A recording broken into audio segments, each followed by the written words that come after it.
igama or kanang imo siya i-testing ba ay naka dito yung information na gibutang or mga text nga gibutang. Then after ana kay mahimo na dali na siya, so kanang pwede na siya ma-apply nimo sa kanang pad kanang as a kanang dito mag-survey inana ba kanang easy to ask kanang dito scan nimo ang QR code kay doon sa dito kanang gusto nimo pangitaon ba ina.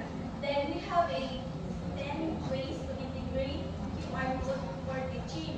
So first time we have a create interactive engaging content, discover your hands, and share resources and research projects, and provide help and homework, and provide access to online, and use in classroom activities, and enhance classroom library, and communicate with partners or parents, and the last one is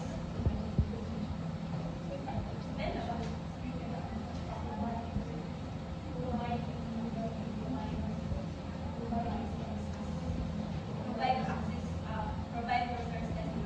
Then we have para sa ikatuha kay we have using laptop and ethnographics.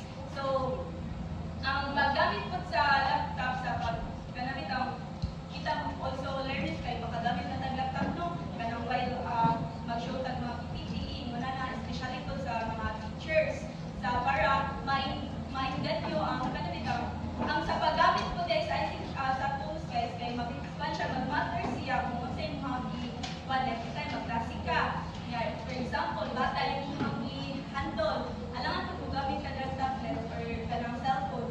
So you must use a kanang TV baron or laptop. Ang laptop mo connect sa TV kay para makita sa mga bata o sa at the back para maklaro kita ang imong information or imong itudlo sa dulo o sa bangan or sa kilid para yeah. Next, we have a tablet or padlet or iPad or sa ba ninyo itawag nila. So, kana sa siya kay magamit po siya as a kanang nakakay kana bitang mag-vlog baron or nakay video nga imo bitang i-edit or kanang mag-voice over imo na. So, like kana bitang handy ra siya ba para dili ka mag-listen imo na. So, gamit po siya ang iPad or padlet or tablet nga sa pagtudlo and especially po sa mga learners kay para kanang set up ani ang gamit po na niya kay para kanang sa click kanang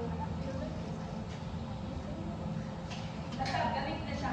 Then overall my topic is kanang paano siya kanang ang paggamit sa ICT tools kay kuan siya kanang na siya kanang set up ani dapat kay ba kanang asa na siya ang may gamiton ba sa pagtudlo baron or sa pagkanto nimo. Then ang ganito siya ang pag-select and use ICT tools for teaching and kanang mga learners kay paano siya kanang nakatabang po siya sa isip niyo sa kamaestra para dito kanang magtudlo kay para maingan niyo ang mga bata kay more and one of the mga technology na. So kanang para easy to ask nga kanang makasabot kita and kanang bitang sa ito kanang ang sa pagtudlo nimo ba kay kanang for example gamit ka PPT nga kanang bitang imududlan kay mga bata. Then ang background sa imuhang kuan kay kanang sa ito dili siya kung bata. So dili siya kanang kuan sa kanang mga sa kanang kung may ganyan mga bata. So mana by select ICT tools, so you must kanang know kung asa na siya ganito or para asa. That's all I hope. My question is, how can a teacher evaluate whether an ICT tool is effective for achieving learning objectives? So what I've said no kanang gamit kit siya ang kanang paggamit sa isa ka ICT tools para sa mga teacher, especially kung bata imong tugan. Kanang iba kung kanang ang imong gamiton gyud kay magamit jud kag TV or laptop kay para kanang makita gyud or maklaro sa mga bata yung